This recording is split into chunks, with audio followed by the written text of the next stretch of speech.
What up, YouTubers?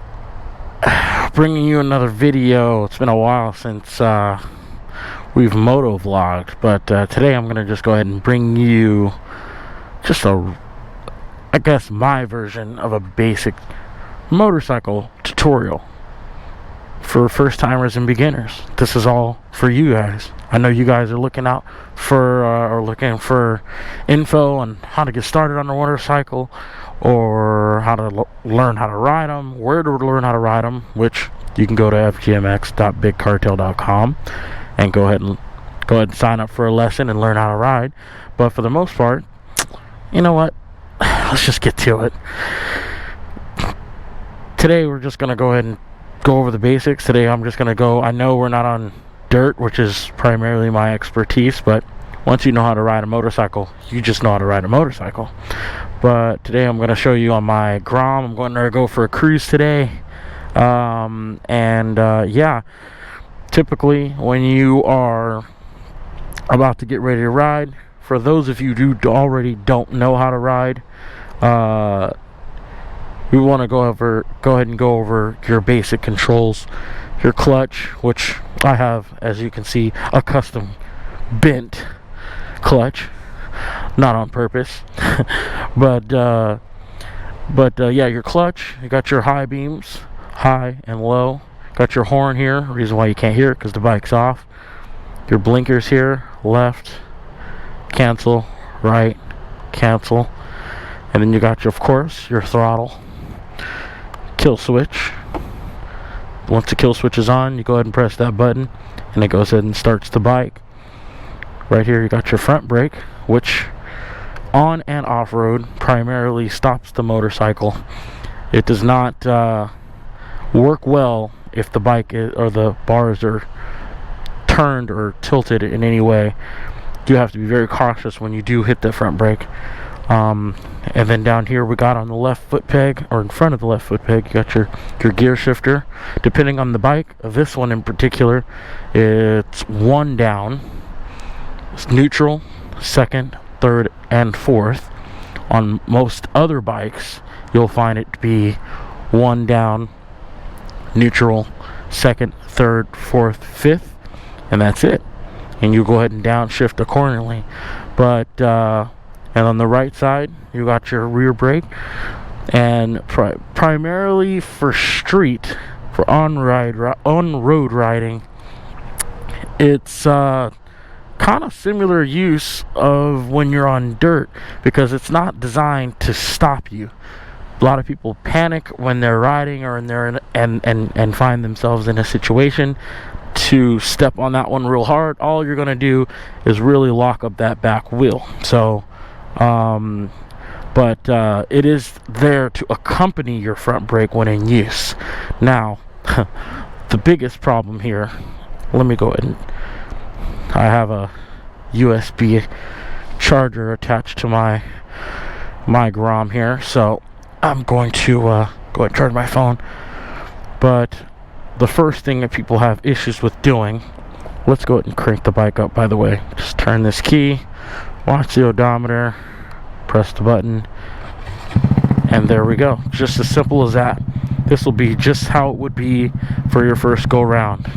Probably will help if I put on my gloves first, and which you can find at any of your local shops when you start riding for the first time, as well as your helmet. But typically when you're putting your hands on the handlebars, you want to find the most neutral, comfortable position possible. I myself, I'm a dirt bike rider, and in motocross it's a habit to just plant your hands on the bars with your index finger and your middle finger both on the clutch and front brake.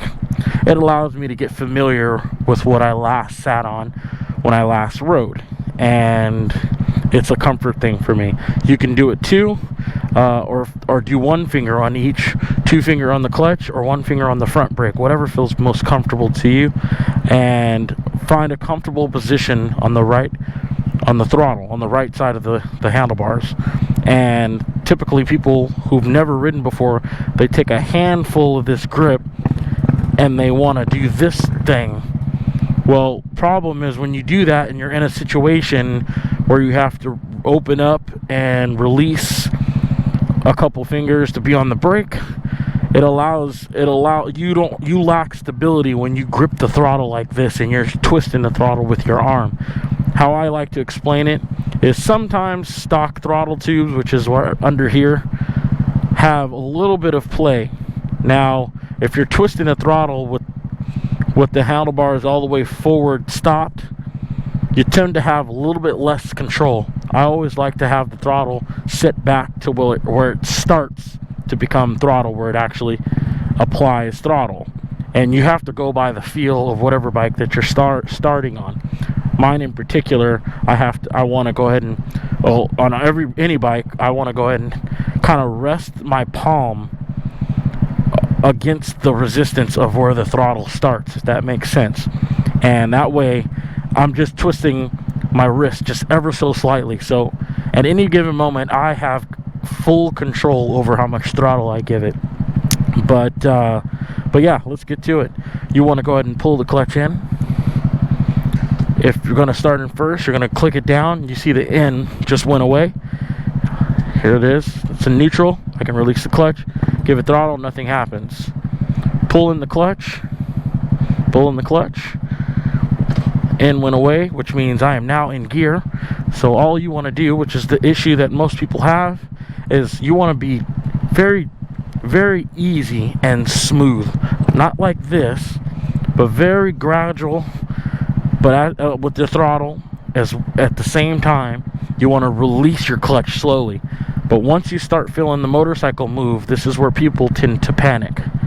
Now that we have understood what stops the motorcycle, the first thing not to do is to put your feet out or take your hands off the bars, because you're removing your control essentially. So when you're giving it throttle, as soon as you are ready to go, we go ahead and release the clutch while giving throttle. You see the RPM start to increase, and it doesn't take much throttle, but you want to just be nice and gradual. And once you start moving, you just continue holding the throttle, and there you go. You start riding, you take off. You do that a couple times. This riding a motorcycle thing is all about familiarity and being comfortable with doing it over and over again, because it's a repetition thing. It's like going to the gym. The only way you can get in shape is to work out all the time consistently. Now, if you don't commute on a motorcycle on a regular basis, that's okay. Make time, for those of you who still commute in a car, to go in your driveway, in front of your house, the backyard, wherever, just to get familiar with taking off from a dead stop. Make sure you put your helmet on, make sure you put your gear on.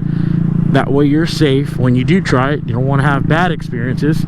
And you go and put your leg over the motorcycle and you get comfortable with taking off with a dead stop. You repeat this over and over again to the point where you're confident enough to maybe go around the block